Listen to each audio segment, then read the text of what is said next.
जगासाठी सोन्याची किंमत खूप जास्त आहे, पण शेतकऱ्यांसाठी उभं राहिलेलं पीकच त्यांचं सोनं आणि त्याची सुरुवात होते ती पेरणीने.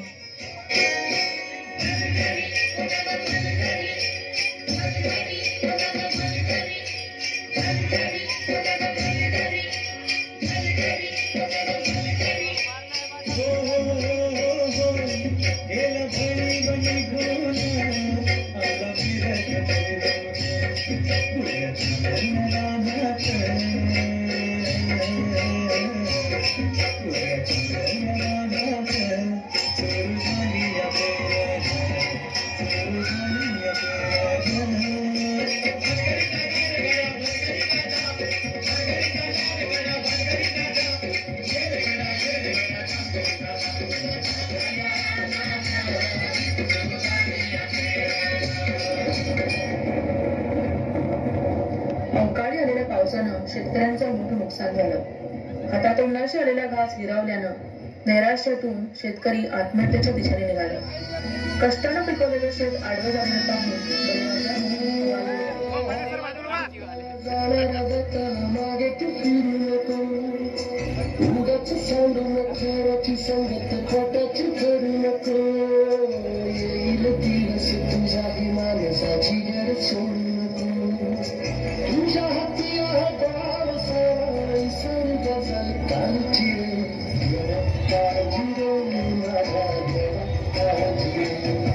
देवा, अरे किती कठोर परीक्षा घेतोस.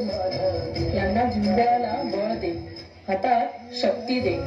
नव्यानं सुरुवात करून या धरतीतून परत सोनं उगवतील, तेव्हा स्वतःला बळीराजा म्हणायतील.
Yeah.